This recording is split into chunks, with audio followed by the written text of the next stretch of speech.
Tom's best known for being founder of Eagle Boys Pizza, but I'm very interested to hear his words tonight on leadership and culture. Thanks, Tom. I'll start off with a story about leadership, and I believe that great leadership is about making the right decision for the business or the budding business or the company that you're in, not the popular one. The right decision, but not the popular one.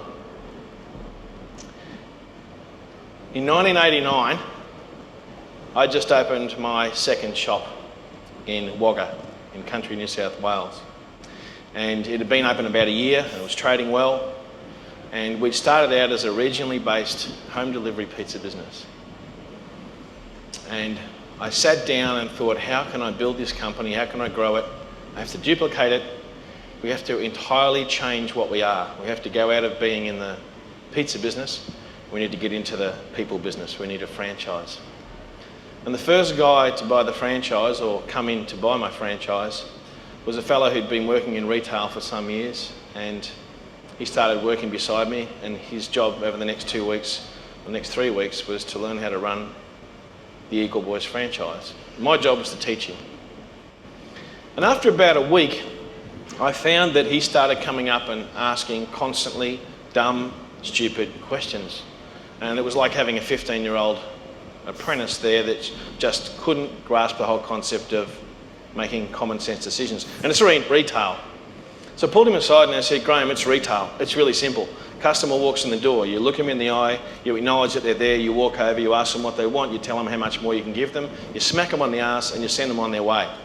Just take ownership. So he's nodding his head. And I said, so every time you get to a crossroad in the next few days and you're not quite sure about what to do, just think, I'm not here. And unless you're going to poison the whole town tonight, I want you to take ownership. It's okay to make a mistake, we're just not going to, I don't want you to poison the town, you take ownership. 2 or 3 days later he came in and he puffed his chest out and he started getting all pissed off about something. I said, what is it? And he said, look, I know it's all good and well about taking ownership, but I was reading the operations manual last night and I noticed there's nothing in there about bomb scares. And I sort of looked around the shop and I said, well, it's 85 square metres, there's the door at the front and the door at the back. You might want to take a wild guess on what we're going to do if we get a bomb scare. And from there, I said to him, don't ask me one more stupid question. Take ownership no matter what. So it's the night before I'm about to hand over the business to him, and it's my first ever franchise, very excited. And it's the night before he buys his first ever business. And it's freezing cold.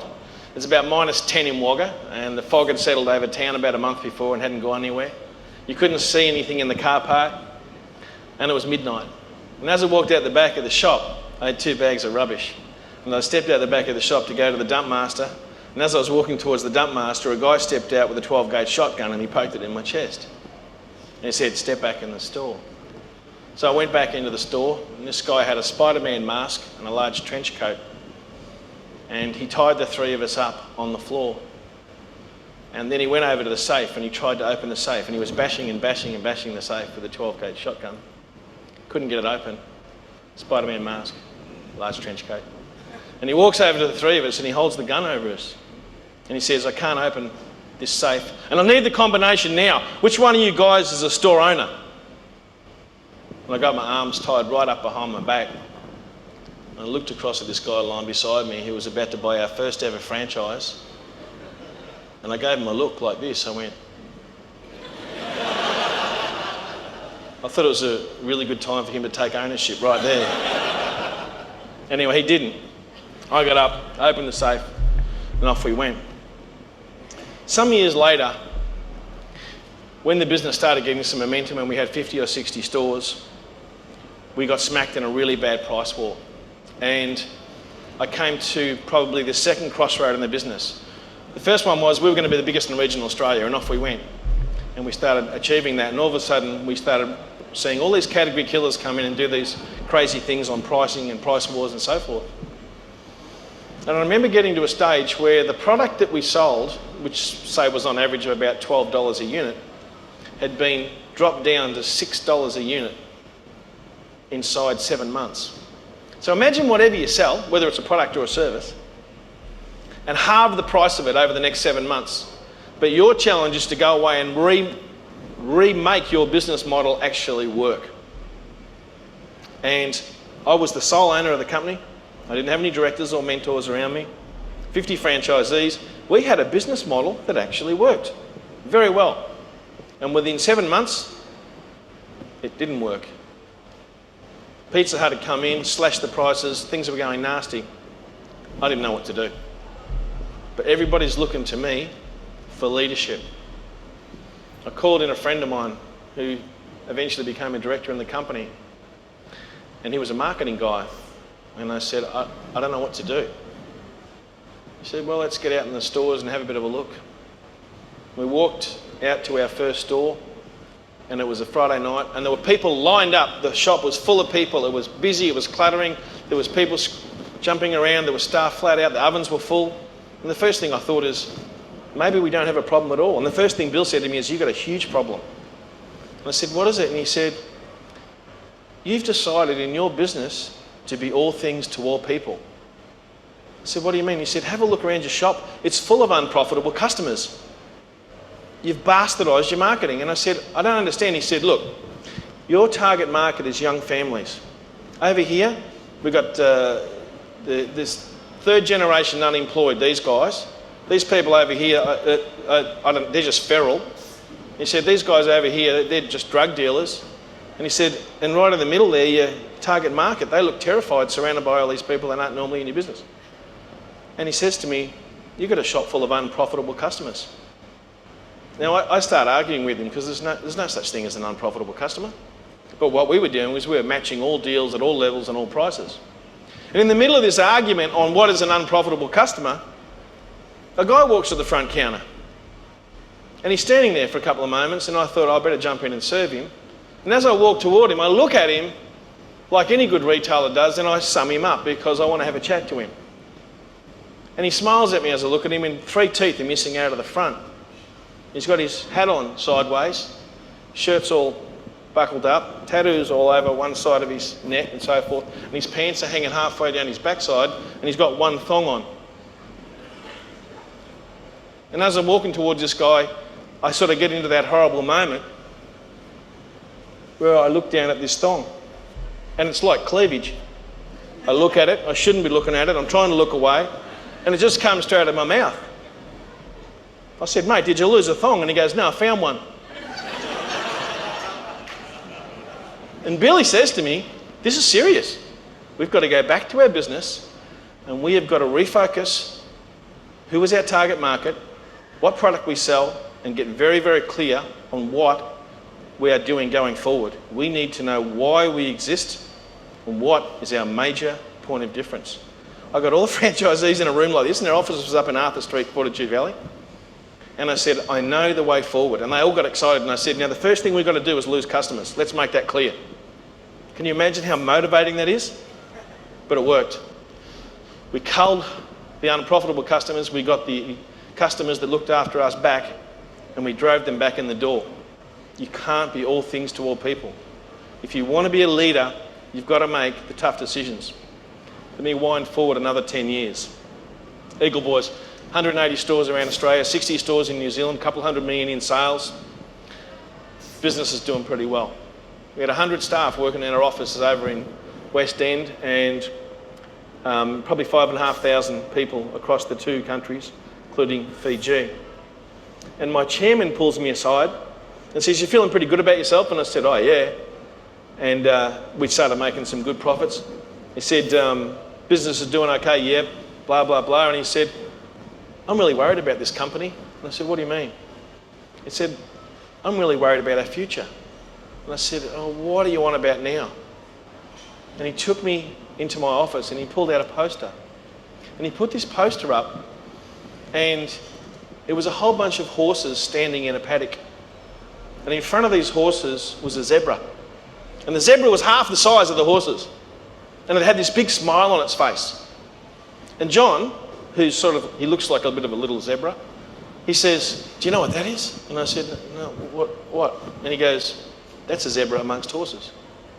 And he got all excited. And I said, yeah, I can see that. And he goes, can you? I said, what do you mean? He goes, can you see what a zebra amongst horses looks like? You were the first one in the market in regional Australia. Then everybody caught up to you, then you had to reposition your brand. Now, you're the largest in New Zealand, the largest in regional Australia, and he said, and now they're catching up on you again. What are you going to do to evolve to become a zebra amongst horses? And I argued with him for a year. And finally, we went for a drive one night, we looked around at all the competitors and we went, you know what, we're not different enough.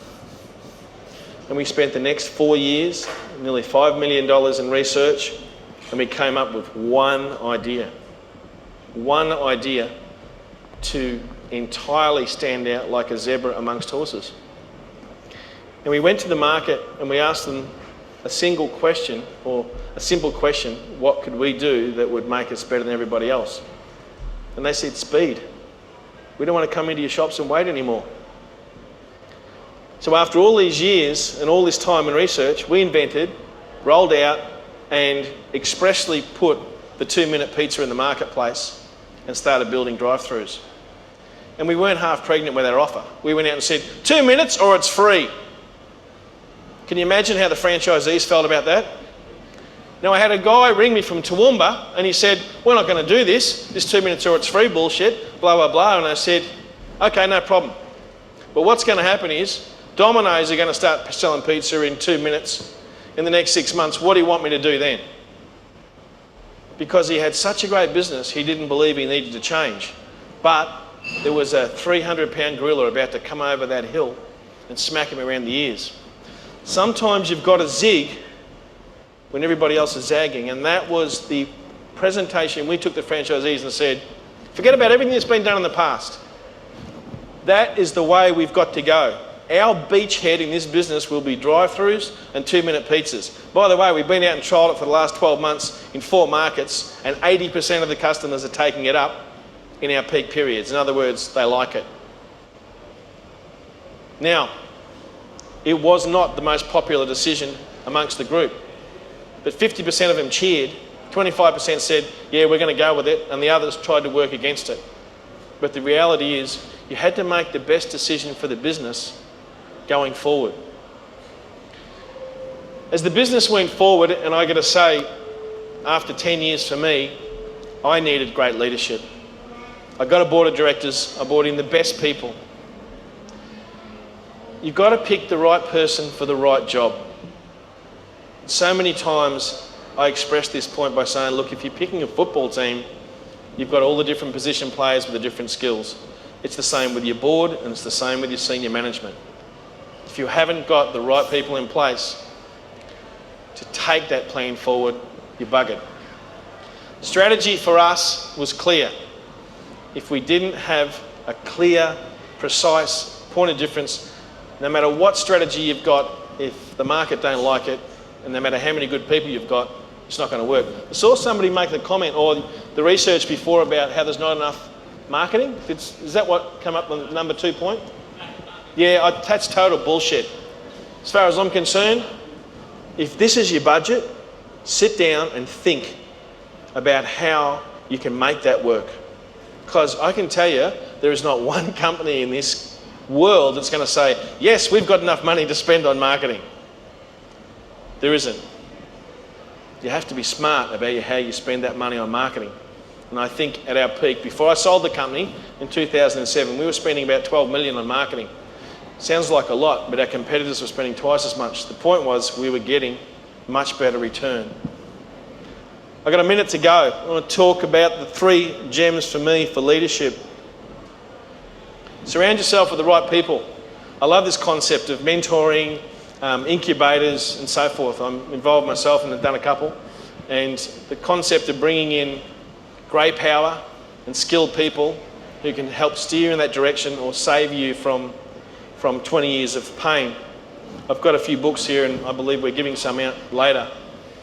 My book, half of it is based on the mistakes that were made and the lessons that were learned in that. And the one thing I'll say to people now is if I come in to help you with your strategy, I'm going to ask you very, very clearly why you're going to be better than everybody else and how the hell we're going to get to the marketplace to win.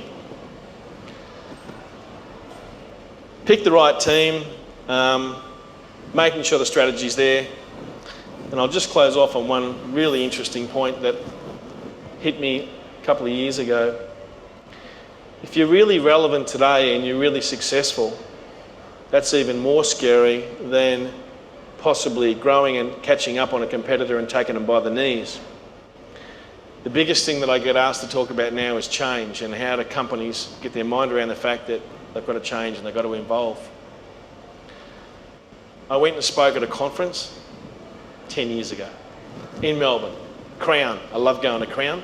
They invite you down there, you stay in a great room, blah, blah, blah.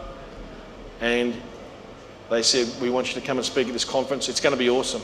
How many are there? 1,000. There's 1,000 franchisees. And after I spoke and walked off the stage that day, I thought, I wonder how these guys are going to go in future. I wonder if they're prepared for change. I wonder if they're going to be affected. They were Australia's, maybe in the top 5 largest franchise businesses, and they were a retail company. Does anybody know who they were? And by the way, they don't exist anymore. No. And I've got a copy of my book. I'll give it to you if you get the answer right. Yes. Yeah, you got it right. Blockbuster Video, Video Easy. Biggest player in the market 10 years ago, or now already gone.